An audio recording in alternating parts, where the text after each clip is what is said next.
What kind of drinker would like this? Hardcore, heavy brand drinker. Do you like when your mind is blown by tannins?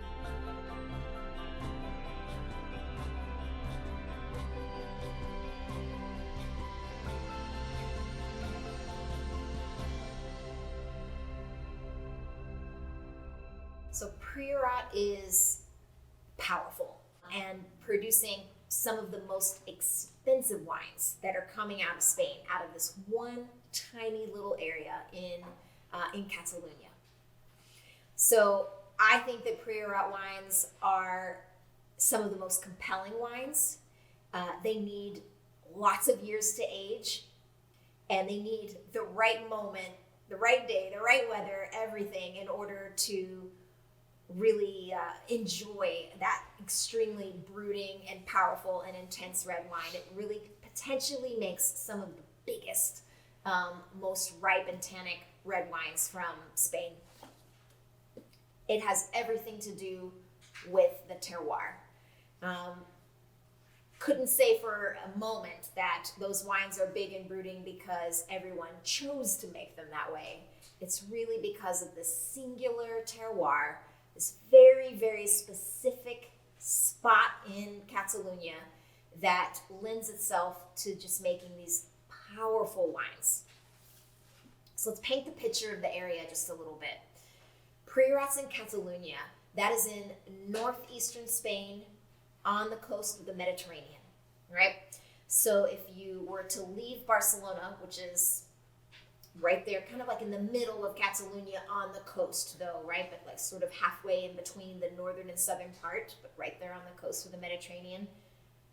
Drive southwest, probably about 2 hours, or you could go down to Tarragona and drive inland, and you'll find yourself in this region, Priorat.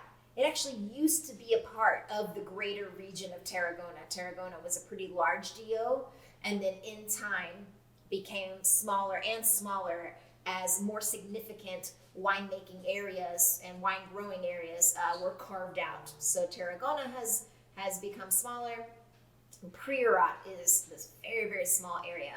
And what really defines Priorat is the soil. It is slate soil here, which is very, very black, and it has this sometimes shale-like consistency. So if you can imagine all these rocks that are very, very thin, can be quite fragile depending on what part of Priorat they are, so they can crumble apart pretty easily. Or in some areas there may be more, younger, so it'll be a lot harder of a rock.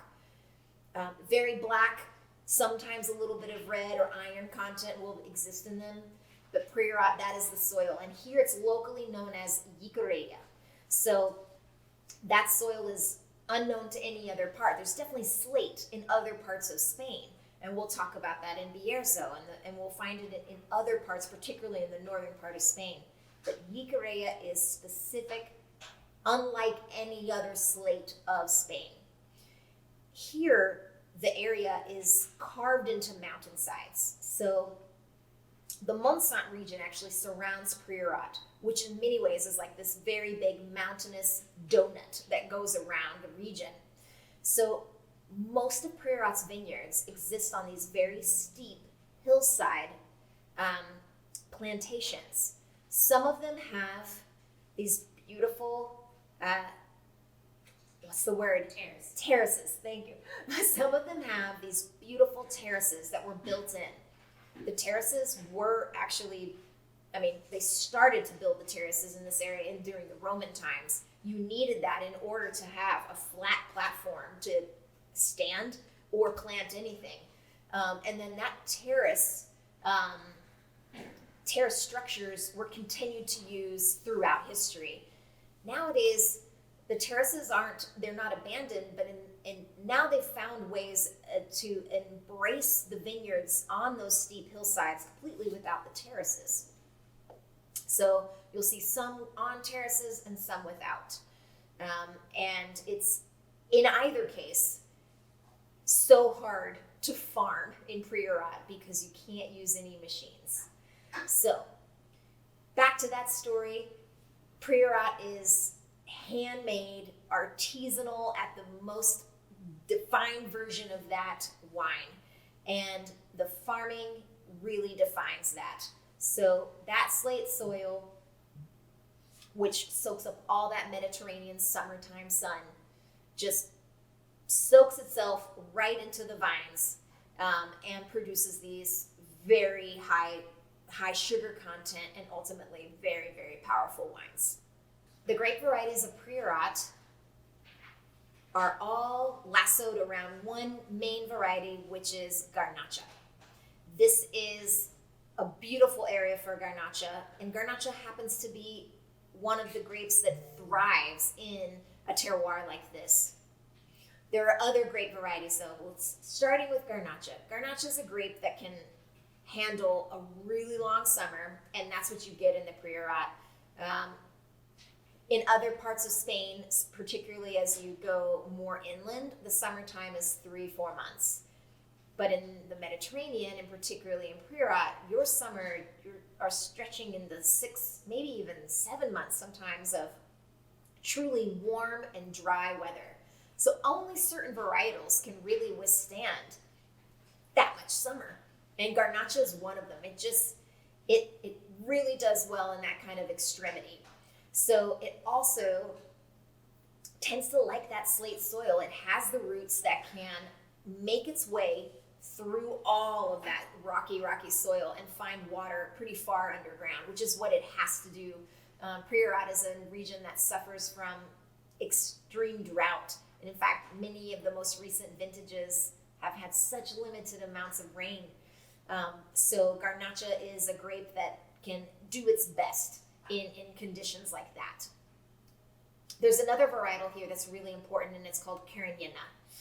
Cariñena also can produce quite a bit of strength, but where Garnacha will lend itself to being much more fruity, so much more strawberry and raspberry and jammy qualities, Garnacha also, unfortunately, can oxidize really easily. And this is where Cariñena actually doesn't oxidize as much. Cariñena holds on to its color really well. And while it doesn't necessarily have as much of that jammy quality to it, it does have floral and spice. So as you can imagine, these two balance out really nicely. So if Garnacha is the really impressive grape that everyone can easily love at first smell, first sight, first everything, which I'm one of those people, Cariñena is what gives it backbone. It's what gives it structure. And if you want to make wines that are going to age for several years in the bottle, you need some Cariñena to give it some nice acidity, to give it a nice long life. Other grapes that are growing in this area are Cabernet Sauvignon, Merlot a little bit, and Syrah quite a bit as well. This is for a few reasons. One, those grapes can handle that type of summertime. Although I would say Cabernet and Merlot, not as well as Syrah. I think Syrah can really handle that Mediterranean summer and can handle the slate soil. It is sensitive and does like a bit more of a cool climate than what Priorat can offer, but of the three, Syrah as a foreign varietal tends to do really well and show its structure and hold on to its acidity pretty well. Cabernet and Merlot have naturally found their way here because of just where it is in that footsteps of Aragon. All those varietals that are French and all those varietals that are Spanish have made their way across the Pyrenees back and forth many times. So it's really common to find French grapes here, not only in the wines of Priorat, but in every single region of Catalonia. Penedès, Montsant, you name it. Most of these regions have some mixture of both local and French varieties here because of that just proximity to France. Also, a lot of winemakers and farmers from France came to Spain and brought with them their grapes. So that's really common. In the 1990s, when the appellation of Priorat was really starting to just take the world by storm and make these outstanding wines, Cabernet was a really strong part of those blends. Now, in the more recent years, it's becoming less and less important. One, the local winemakers and farmers are more accustomed to Garnacha. So it's as those Cabernet vines are dying out, they're replacing them with more local varieties. So Garnacha and Cariñena which honestly are much better suited to the climate anyways, are replacing the Cabernet and the Merlot that exist here. White grapes also exist in Priorat, with the main grape being Garnacha Blanca. A little bit of Pedro Jimenez is also growing here, which is the same Pedro Jimenez of the southern part of Spain. Fair amount of French varieties grow here, including Viognier, a touch of Chardonnay are here. Sometimes Riesling and Gewürztraminer can be found in Priorat, very, very rare. But Garnacha Blanca is the main white varietal here.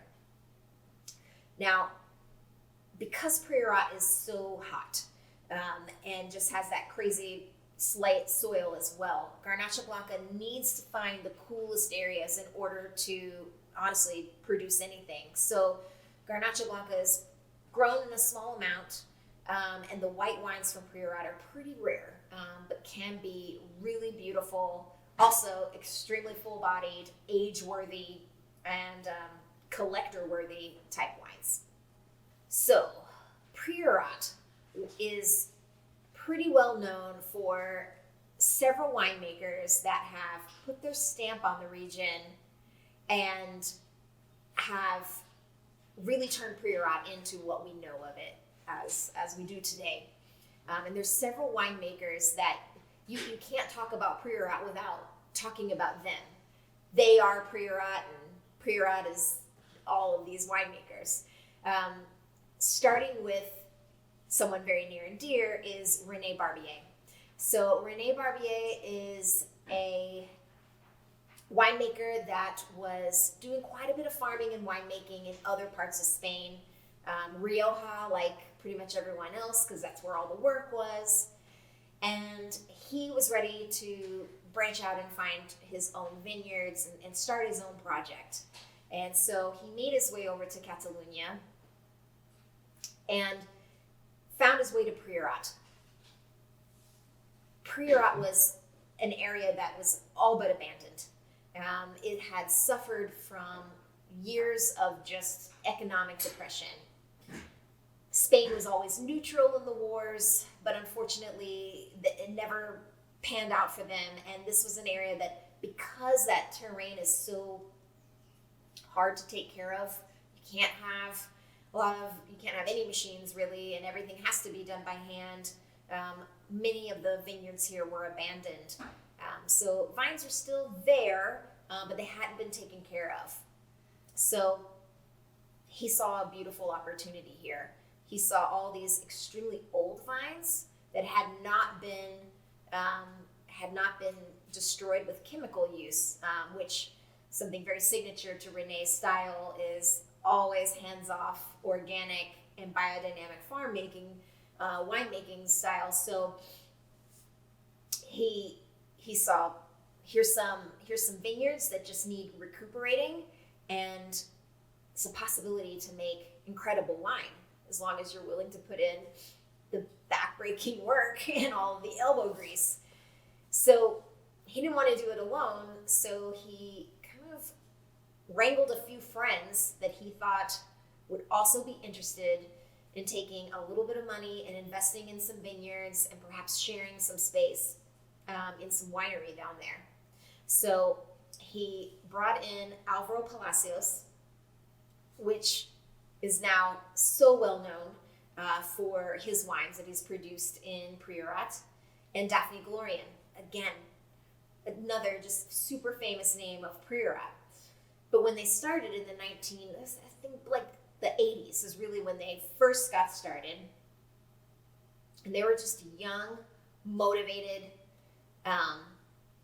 probably risky farmers at the time, and said, yeah, let's rent out some space in a co-op that existed there. And that co-op was acting as a place where, for the people that were still farming and producing grapes, they could at least take their grapes, sell it to the co-op, and be done with it. So they rented out some space in the co-op so that they had a place to produce wines.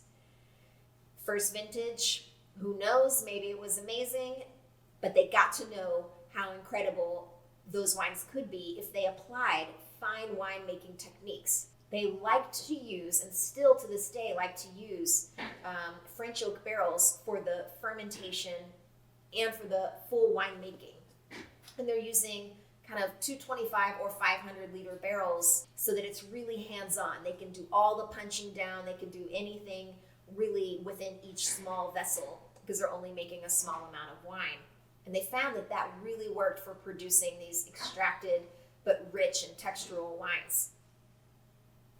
By the 1990s, Robert Parker, the most famous wine critic there ever was, got a hold of some of those original vintages, wrote incredible reviews about these wines, and it's like the rest is history. They became famous so fast for what they were managing to produce in this one like small hidden corner of Spain that no one had ever seen or ever heard of.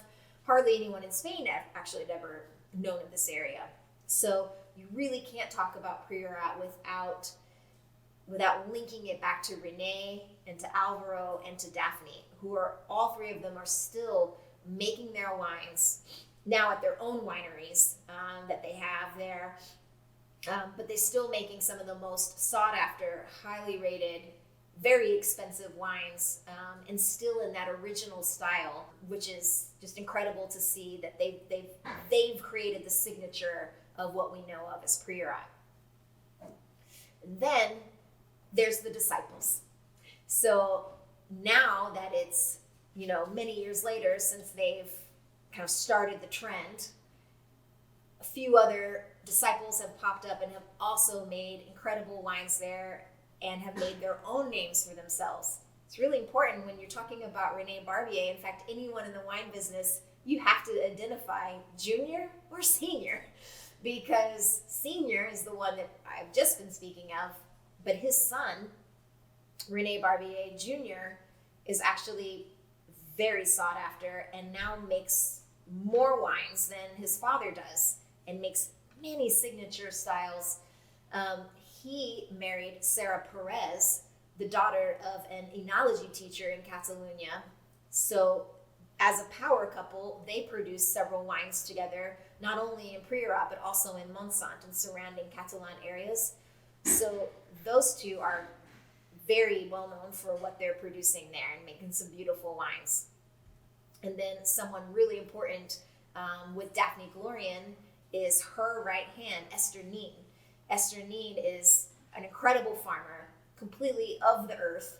And she, with her husband, Carlos, are also making their own wines.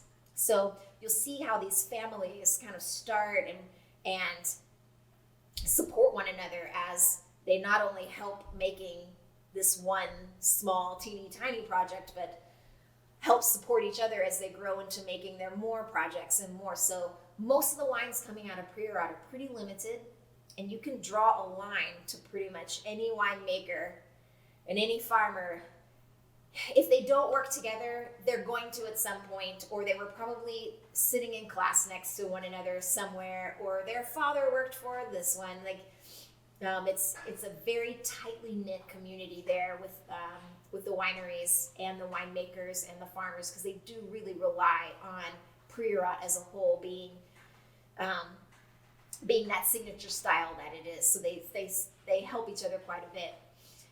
Esther Neen is one that I got to meet with recently. Emily and I went to Spain a couple years ago, and specifically to study Priorat, and we went to one of her vineyards.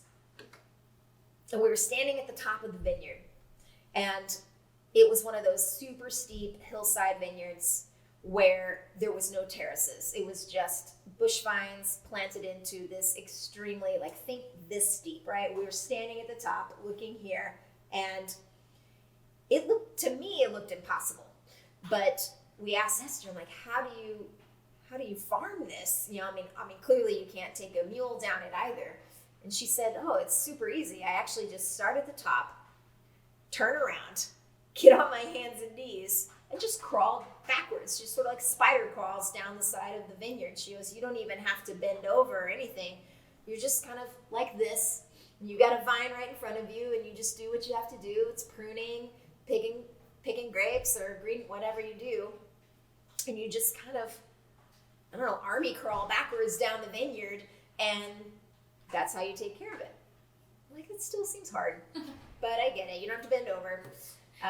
But that image of watching her do that is just glued in my mind, and because it truly looked like she was hovering like a mother does over a baby, with this one vine, and imagining that she's got thousands of those to take care of with just a few people. Her husband, Daphne, will help her with her vineyards. It's pretty incredible what they're able to produce in such an extreme area. Winemaking. So because Priorat is a relatively young denomination of origin, it doesn't have a very classic winemaking style that all wineries within the area follow. And in fact, it's not so regulated to the extent that you will find in Rioja, for example, where there's really specific aging requirements. Priorat's is new. So you'll actually find that wineries do a lot more artistry with the winemaking. One, because they have smaller wineries, they produce a very, very small amount of wine. So the techniques they can use are any types of techniques that are extremely hand-on. So bigger wineries that are doing much larger commercial levels of wine can't often use the tools or the techniques that the Priorat producers are using, because it's so hard to scale, hand punch down wines when you're making 1 million bottles a year. But in Priorat, they're able to. The yields of these vineyards are always very low for a number of reasons. The vines are very old, so naturally the vines just don't yield many bunches of grapes. The drought, particularly recently, really reduces the yields as well. So there's only enough grapes, right, that the vines can produce. And then just the slate soil, the Mediterranean sun, everything is just a factor in. Can't make a lot. But what they can make will be very rich, very concentrated. So it needs time in barrel. There are a few wineries that operate temperature control stainless steel tanks for the fermentation. Almost all of them have one, maybe two, but for the most part, they don't employ a lot of stainless steel in Priorat, and this is different. I have seen wineries there that use quite a bit of concrete. That's a pretty kind of old-fashioned, back-in style way of winemaking. So fermenting in either an epoxy-lined concrete tank, or even the cement eggs, which I'm finding quite a bit. Particularly, it's used for white wines of Priorat. Almost every winery that's producing a white wine may have a large cement egg or several of them for making their Garnacha Blanca white wines. But for the red wines, starting in oak and ending in oak before being bottling is really the very common practice, and it can be any barrel size. So usually the small barrels on their side with open tops, so that they're able to do the punch downs by hand, and any other type of treatments to the wines as it's going through fermentation and maceration. The wines will age in barrels significantly. Again, not to the extent that Rioja does, but usually Priorat can handle at least 1 year in barrel. 18 months is very common, perhaps up to 24 months for certain styles, and then it'll be in bottle. And they're not really holding on to bottles for a very long time. One, they don't have the space for it. These aren't large bodegas. These are really small, almost garages. So they can't hold vintage after vintage after vintage of wines before selling them. So usually 1 year is really common, but the demand for Priorat wines is so high and the amount that they produce is so low, it's pretty typical for the wines to go to market as soon as they're able to. So you can find wines pretty young from Priorat right now. Usually around 2 years after its vintage is very typical. And I would recommend that most Priorat wines would need to age a couple years beyond that before you really start pulling those corks out, because they are really intense. You expect pretty high amount of alcohol, pretty dense tannins that can often be very chewy. So having those wines age in bottle for a few years is really key to enjoying the wines at their best level. So to finish off our topic of Priorat, we're going to have our tasting. I'm going to pour myself a little wine into the glass here. Just enough that we have like 2 or so ounces in here, so we have lots of room to swirl and aerate the wine. We're having Vaillac and Bruges today, and we're drinking the 2017 vintage. This is a great example of a Priorat wine because it has a really nice classic blend of the varietals. So the main grape in this wine is Garnacha. It has about 30% of the blend.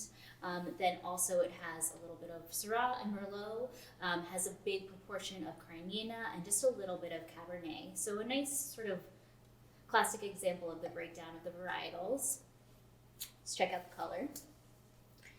So the color here is sort of a brick red color. It sort of fades to the rim at this sort of nice ruby red. Definitely shows that we're drinking a younger style of Priorat. But the color is really concentrated, can't read through it, has this sort of deep red brick pigmentation to it. Also sort of like drippy, concentrated legs here. You can tell that the pigment is even sticking into the tears of the wine here, so you know you're in for something that's pretty concentrated. So the aromas. So here I'm getting a ton of really ripe berry fruit, blackberry and raspberry. It's almost like Chambord, like super liqueured raspberry fruit. Sort of like inky stewed fruit. There's a lot of almost chocolate to the nose, lots of like mocha. The other note that I'm getting here, which is super common in Priorat wines, is licorice. It has this black licorice quality to the nose. I'm going to go ahead and have a taste.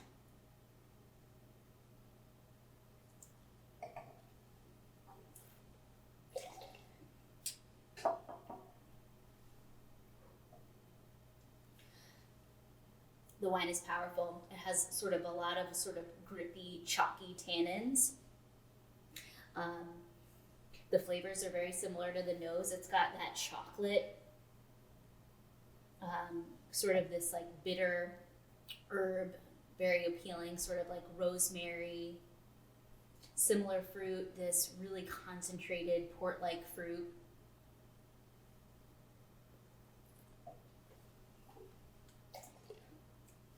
This is a wine that's sort of begging for some food. This would be wonderful with anything that had a sort of nice high fat content to it. It would be beautiful with sort of a nice piece of meat that had a lot of marbling, or some ham or some creamy cheese, anything that sort of would help with the very bold tannin structure. And all of this intensity. This is sort of a awesome example of a Priorat in its youth. And it's really showing me that the wines of this area are really meant to have a nice long life, and you could drink this wine up to 5-10 years after bottling. It's got a lot of ageability. This is a style of wine that is super appealing for a lot of people. It is for lovers of people who like bold wines, who like full-bodied, concentrated, high alcohol content reds that have a lot of spice and a lot of densely concentrated fruit. This wine will open up beautifully in the glass, and as it's open for a while, this is for lovers of people who like this intense, bold style of red wine.